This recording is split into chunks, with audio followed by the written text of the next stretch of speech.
Bismillahirrahmanirrahim. Assalamualaikum warahmatullahi wabarakatuh. Tribuners di mana saja Anda berada, selamat datang di program Syiar Ramadan Tribun Timur bekerja sama dengan PDAM Kota Makassar dan New Milk Tea. Tentunya setiap harinya di bulan Ramadan akan berjumpa dengan Bapak Ustaz Haji Sabarudin LC, dan yang bertugas sore ini menemani kalian adalah saya Munawwarah Ahmad, biasa disapa Rara. Dan tema kita sore ini adalah Raihlah Jiwa yang Suci dengan Puasa bersama dengan Al-Ustaz Haji Sabarudin LC. Assalamualaikum, selamat sore Pak Ustadz. Waalaikumsalam warahmatullahi wabarakatuh. Kalau dilihat sore ini kayaknya semangat sekali nih Pak Ustadz. Ya, harus tetap semangat puasa dan harus tetap fokus ya pada kegiatan puasa tersebut. Siap. Mungkin ini Pak Ustadz, sebelum kita masuk di tema kita sore ini, Raihlah Jiwa yang Suci dengan Puasa, mungkin kita bisa membuka dengan adakah amalan-amalan atau doa-doa yang baik kita kerjakan di puasa keempat Ramadan 1442 Hijriah ini Pak Ustadz. Ya, terima kasih. Bismillahirrahmanirrahim. Alhamdulillahirabbil alamin wassalatu wassalamu ala asyrafil anbiya'i wal mursalin Sayyidina Muhammadin wa ala alihi washabihi ajmain, amma ba'd. Kita diajarkan di bulan suci Ramadan, terutama di hari yang keempat ini, untuk senantiasa membaca doa. Doa yang diajarkan Rasulullah SAW dan juga sangat berkaitan dengan tema kita pada sore hari ini, yaitu Allahumma inni ala dzikrika wa syukrika wa husni ibadatik. Ya, doa untuk diberikan kekuatan. Ala dzikrika, senantiasa mengingat dan berzikir kepada Allah, wa syukrika, dan mensyukuri nikmat, karena bulan Ramadan ini merupakan kenikmatan yang besar khususnya untuk umat Islam. Kenapa kenikmatan yang besar? Karena umat-umat terdahulu itu diberikan umur yang panjang. Ya, juga dari postur tubuh itu tinggi sampai 60 hasta. Jadi sekitar 20 meter ya tingginya. Tapi umat-umat setelah datangnya umat Rasulullah itu semakin lama semakin kecil dan umurnya juga semakin pendek. Sehingga diberikan keistimewaan. Kira-kira keistimewaan apa yang diberikan umat Rasul ini yang membedakan dengan umat-umat terdahulu? Maka diberikanlah keistimewaan, yaitu bulan suci Ramadan, yang mana bulan suci Ramadan ini terdapat satu malam, yang mana satu malam ini khairum min alfi syahr, lebih baik dari 1000 bulan. Ini yang menjadi keistimewaan, sehingga senantiasa kita bersyukur. Yang ketiga, doa yang kita minta adalah wa husni ibadatik, ya, menjadi hamba yang terbaik. Jadi mengingat kepada Allah, bersyukur, dan senantiasa menjadi hamba yang terbaik. Di bulan suci Ramadan, mulai awal bulan suci Ramadan sampai penghujung, insya Allah kita senantiasa minta kepada Allah agar supaya kita istiqamah, konsisten dalam beribadah. Karena kalau kita melihat di masjid, ya semangatnya itu di awal luar biasa startnya. Sampai-sampai kalau sudah penghujung Ramadan itu ada kemajuan, ya, safnya itu maju.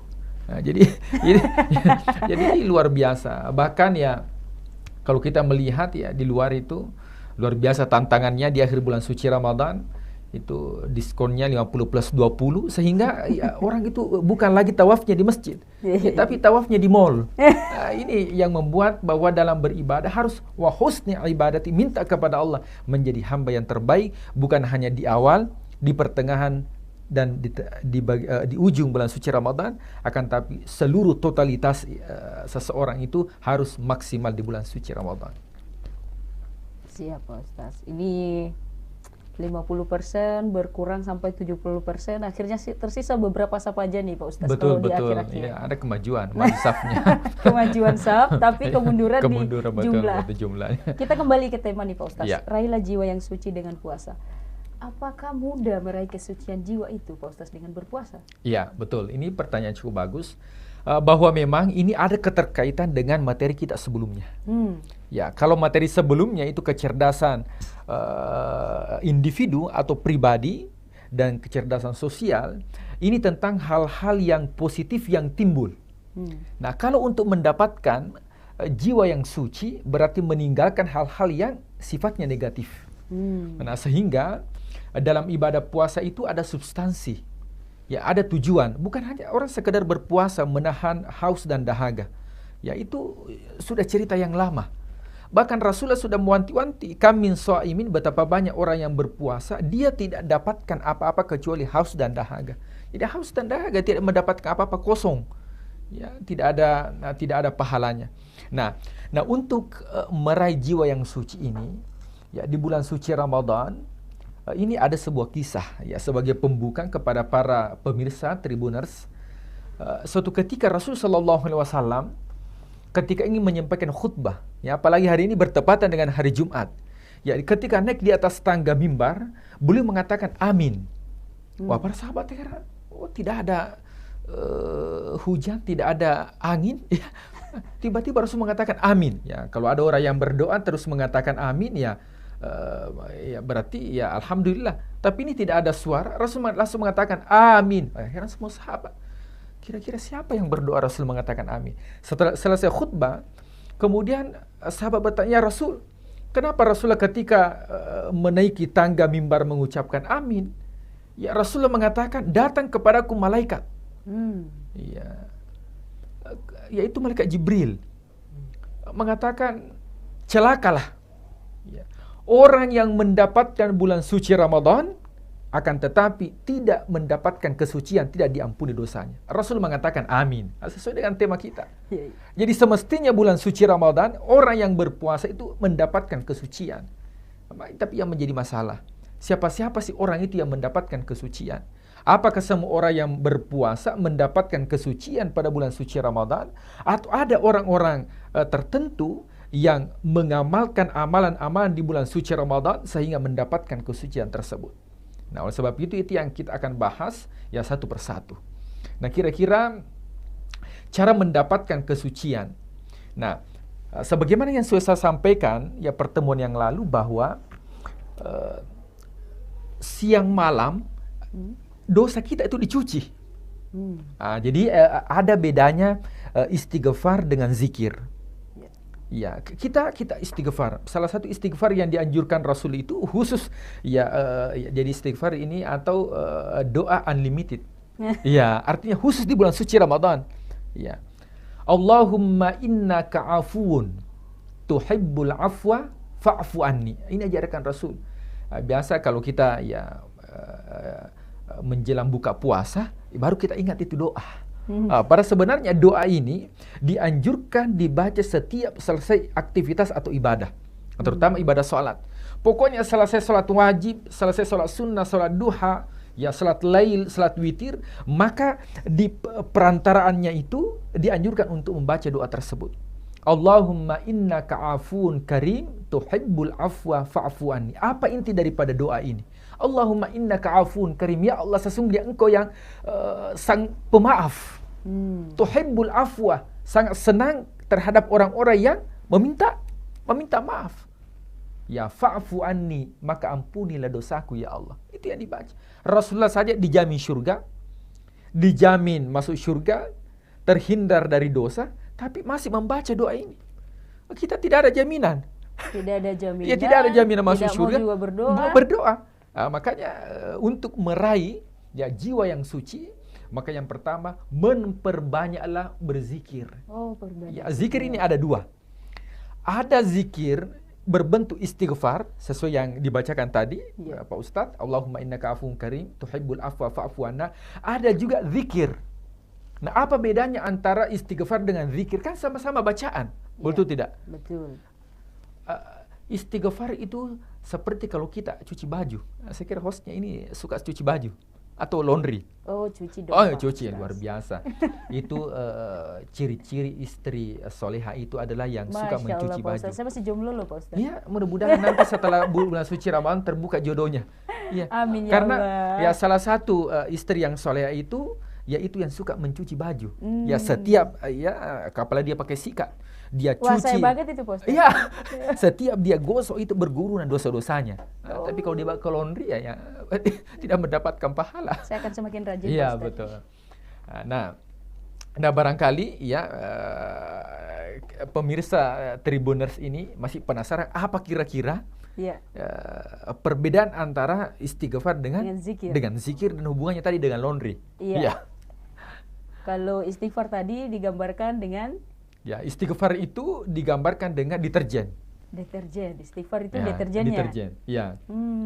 Kalau zikir itu pewangi. Oh, pewangi. Jadi kita kalau kita cuci baju, kita mau bersih tapi kita juga mau wangi.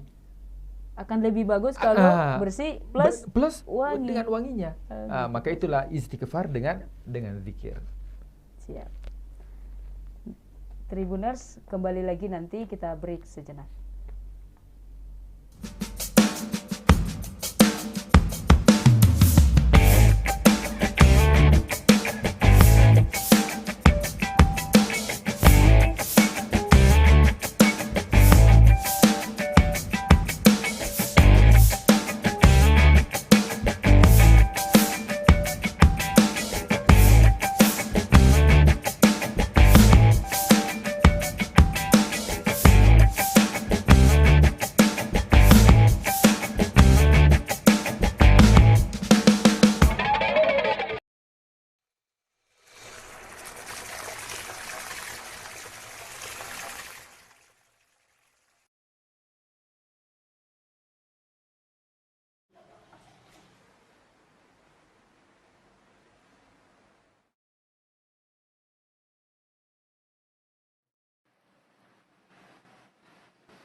Halo, Assalamualaikum warahmatullahi wabarakatuh.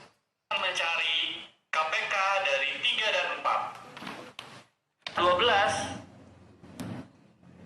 Setelah kita menemukan KPK dari 3 dan 4. Nama saya Meinar, dan ini ceritaku. Sejak pandemi corona terjadi, saya dan teman-teman sekolah diharuskan belajar dari rumah. Awalnya kami senang sekali karena bisa libur. Tapi semakin lama jadi rindu dengan suasana sekolah, guru-guru, dan teman-teman semuanya. Terlebih sekarang, banyak tempat umum tutup bahkan perkantoran, kecuali kantor tempat ayahku bekerja. Saya sedih. Kenapa ayah selalu sibuk bekerja di saat kebanyakan orang tua bekerja di rumah? Dan bahkan mereka membantu anaknya belajar dari rumah di masa pandemi ini. Kenapa ayah tidak bisa seperti mereka? Tapi ayah pernah bilang, "Nah, pekerjaan ayah tidak bisa libur hanya karena corona. Ayah dan teman-teman harus bekerja menyediakan air bersih untuk masyarakat Kota Makassar." Dalam benakku, mulia sekali pekerjaan ayah dan teman-temannya. Saya sangat bangga dengan profesi ayahku sebagai pegawai Perumda Air Minum Kota Makassar, karena bisa membantu orang-orang yang membutuhkan air bersih. Terima kasih ayah, dan terima kasih untuk semua para pahlawan air. Yang terakhir, doaku untukmu pahlawan airku. Semoga Allah selalu melindungi dalam setiap langkah kalian. Amin.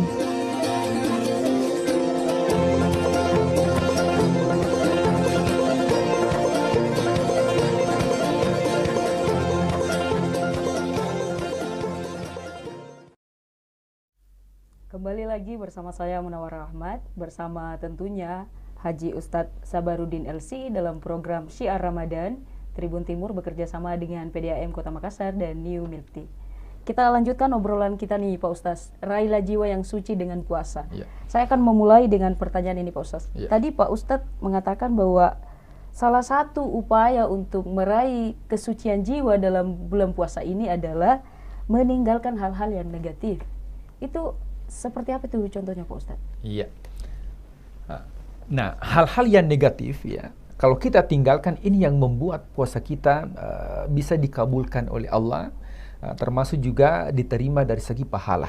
Jadi bukan hanya, jadi puasa itu ada yang secara zahir, ada juga batin. Ya, secara zahir itu ya seperti menahan haus dan dahaga. Akan tetapi yang paling terpenting itu adalah batin atau hakikat daripada puasa itu. Nah, hal-hal apa yang bisa ditinggalkan? Yang pertama yaitu berbohong atau berdusta. Ya, orang yang senantiasa berbohong atau berdusta sementara dia puasa, ya itu tidak bisa mensucikan dirinya. Nah, kecuali ya tidak semua dusta itu dilarang. Jadi ada dusta tapi itu diperbolehkan. Nah, seperti apa? Ya misalnya memperbaiki hubungan antara kedua orang. Ya boleh jadi sih ya orang tersebut mengatakan ini mengatakan sesuatu kepada si ini. Iya. Padahal tidak. Tapi tidak. Niatnya untuk apa? Untuk memperbaiki, itu dibolehkan. Oh. Kemudian suami yang berbohong kepada istrinya tapi untuk memperbaiki hubungannya. Contohnya? Ya, contohnya boleh jadi suaminya mengatakan, "Ih, bagus nih alis tak?" Seperti tikungan. Contoh. Mungkin termasuk juga Pak Ustadz yang kalau misal istri menghidangkan menu berbuka puasa, mungkin rasanya sedikit asin tapi suami wah enak ini. Ya, itu seperti yang dilakukan Rasul Sallallahu Alaihi Wasallam. Jadi selama itu hubungan suami istri untuk memperbaiki hubungan, maka itu dibolehkan dalam agama. Sama dengan istri yang berbohong kepada suami tapi tujuannya adalah untuk memperbaiki hubungannya, itu tidak menjadi masalah. Nah, kecuali kalau hal-hal yang berkaitan dengan kejujuran istri, misalnya saat istri misalnya mencuci pakaian, ya tiba-tiba ada uang di saku, ya kalau diambil tanpa sepengetahuan suaminya, maka dia termasuk mencuri. Maka sebaiknya istri itu ya ketika mengambil uang disampaikan, dia telepon kepada suaminya, "Oh ini Pak, saya dapat 100.000. Kalau suami berada di kantor dan dia dapat telepon kejujuran istrinya, maka insya Allah suaminya akan kembali, kemudian dia tambah 900. Jadi dapat 1 juta. Padahal konon katanya Pak Ustaz, momen yang paling dinanti-nanti seorang istri ketika mencuci itu menemukan uang di saku suami Pak Ustaz. Iya, betul. Ternyata Tribuners tetap harus izin ke suami. Iya, betul. Itu karena dianggap sebagai pencurian ya dalam keluarga. Jadi tetap harus izin kepada suami. Jadi ini yang pertama. Jadi untuk meraih jiwa yang suci itu menghindarkan hal-hal tentunya berkaitan dengan dusta. Dusta, tidak boleh berbohong. Kemudian yang kedua adalah sifat iri hati. Nah, iri hati ya hanya ya ada tetangga beli kipas angin. Kipas angin ya dia terputar. Ya. Tetangga beli AC? AC, dia kedinginan. Tetangga beli mobil, dia naik mobil ambulans. Jadi luar biasa. Tapi dalam Islam ini perlu ya disampaikan kepada pemirsa Tribuner, apalagi yang nonton ini ya mendominasi kaum milenial, bahwa ada sebenarnya iri hati itu yang dibolehkan dalam agama. Ya, iri hati yang seperti apa? Yaitu iri hati orang yang senantiasa banyak berzikir kepada Allah. Jadi kalau ada orang yang banyak zikirnya, ya mestinya kita iri hati. Makanya dalam agama itu, ya ketika ketaatan, ya melihatlah ke atas. Ya, tapi ketika urusan dunia, maka lihatlah ke bawah. Karena ketika urusan dunia kita melihat ke atas itu kan muncul iri hati. Akan muncul iri hati. Tapi ketika kita melihat ke bawah, maka insya Allah akan muncul rasa syukur. Kemudian yang diperbolehkan juga dalam agama boleh iri hati adalah orang yang senang membaca Al-Quran. Jadi kalau ada orang yang senang membaca Al-Quran, kemudian ada orang yang iri hati dengan syarat iri hatinya ini bukan menjatuhkan, tapi iri hatinya itu bagaimana agar supaya apa yang dilakukan orang tersebut dia juga bisa mengikuti, dia bisa juga membaca Al-Quran dan sebagainya. Bahkan mungkin akan lebih dari orang yang dia lihat. Dia lihat itu dibolehkan dalam agama. Kemudian yang dilarang untuk mensucikan hati adalah ghibah. Ghibah. Apa itu ghibah? Bahasanya itu sekarang itu luar biasa. Dulu itu ya ibu-ibu ketika biasa ada istilah itu anak muda itu ya ibu-ibu yang kumpul itu biasa mengatakan rojali. Belakang itu rojali Ustaz, rombongan janda liar. jadi biasa kalau ya sore-sore di lorong ya caranya dia gosip luar biasa.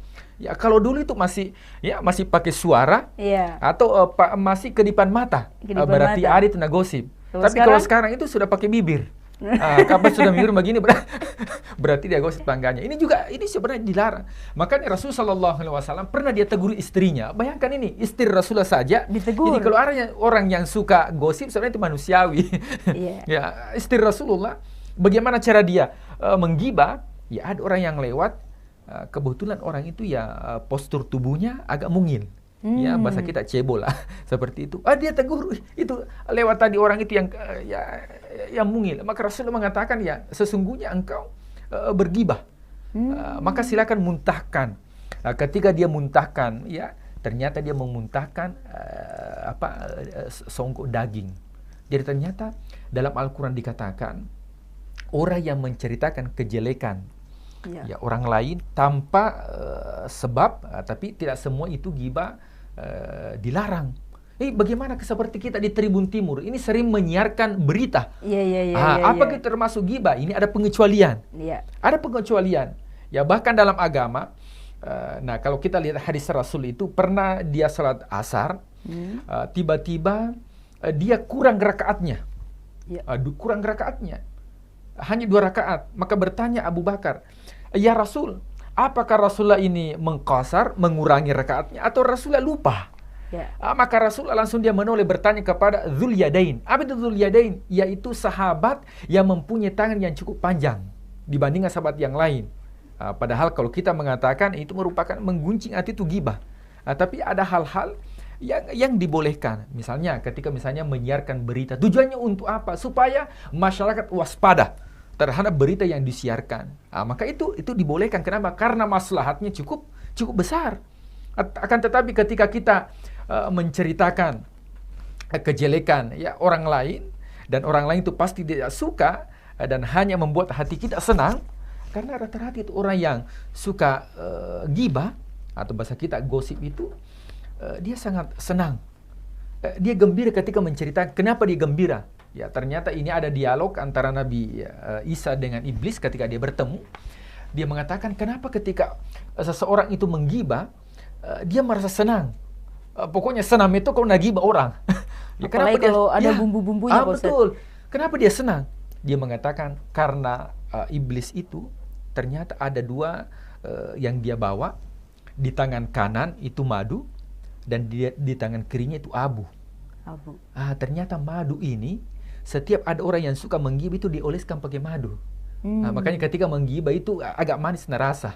Jadi ini barangkali yang kita hindari. Ketika seseorang mampu menghindari sifat berbohong, mampu menghindari iri hati, mampu menghindari ghibah, maka ini yang membuat kesucian jiwanya di bulan suci Ramadan mampu dia raih. Yang terakhir, barangkali hal yang perlu kita hindari adalah menjaga pandangan. Oleh sebab itu di bulan suci Ramadan, ya salah satu barangkali yang perlu disaksikan oleh pemirsa Tribuners itu adalah syiar Ramadan. Menjelang buka puasa dibandingkan nonton drakor barangkali, maka silakan nonton syiar Ramadan, maka ini bisa menambah pahala dan bisa salah satu wadah untuk yang mensucikan jiwa kita di bulan suci Ramadan. Atau memilih mengaji aja, Pak Ustaz. Betul. Itu salah satunya. Karena ketika kita melihat hal-hal yang mengumbar syahwat, maka itu bisa membatalkan puasa. Seperti itu. Mungkin terakhir ini Pak Ustaz. Ada tadi 4 poin yang bagaimana agar kita bisa menghindari hal-hal negatif yang harus kita hindari: bohong, iri hati, ghibah, dan menjaga pandangan. Khusus di ghibah ini Pak Ustaz. Ini kan ghibah sudah ada di mana-mana, bahkan semua kita mungkin pernah melakukannya. Saya juga termasuk Pak Ustaz pernah melakukannya. Saya mau minta tips ini Pak Ustaz. Gimana cara saya menghindari ini namanya ghibah Pak Ustaz? Apa mungkin hal-hal yang harus saya lakukan Pak Ustaz? Betul. Rasul sallallahu alaihi wasallam pernah bersabda bahwa ghibah itu lebih berbahaya dibandingkan orang melakukan perzinahan.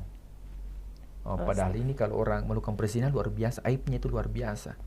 Tapi kata Rasul, bahayanya itu lebih bahaya dibandingkan orang melakukan perzinahan. Sahabat bertanya, ya Rasul, kenapa bisa orang yang melakukan ghibah itu lebih besar dibanding perzinahan? Maka Rasul mengatakan ketika ada orang yang berzina, dia taubat, maka diampuni oleh Allah.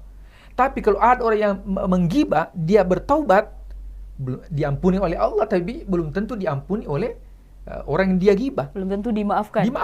Maka perlu ada 2 sisi. Maka itulah bahaya daripada gibah. Nah, hal-hal yang barangkali bisa kita bahwa segala sesuatu harus dulu tabayun. Kalau bahasa ininya sharing baru sharing dulu baru sharing. Jadi harus informasi yang kita terima itu harus disaring dulu. Yang mana yang betul-betul memberikan manfaat baru kita. Nah, dalam bahasa agama disebut dengan tabayun. Dalam Al-Quran dikatakan, in ja'akum fasikum binaba'in fatabayyanu. Apabila ada informasi yang tidak jelas, maka fatabayyanu, klarifikasi dulu terlebih dahulu. Nah, itu salah satu. Kemudian yang kedua, ya kita kembalikan kepada diri kita. Kira-kira kita senang tidak kalau kita diceritakan? Tentunya kita tidak senang. Ya kecuali kalau kita diceritakan yang baik-baik. Ya, tapi kalau kita ya makanya sahabat bertanya Rasul, apa sih itu ghibah? Rasul mengatakan yang namanya ghibah ketika engkau menceritakan seseorang dan dia tidak suka. Coba kalau dicerita, ini hostnya luar biasa ya, orangnya baik ya, cantik, berbunga-bunga. Itu bukan ghibah namanya. Bukan ghibah. ya, tapi yang namanya ghibah adalah ketika diceritakan, akan tetapi ada rasa tidak enak. Ada rasa tidak enak terhadap orang tersebut. Kalau mengatakan, bagaimana Ustaz kalau diceritakan baik-baik tapi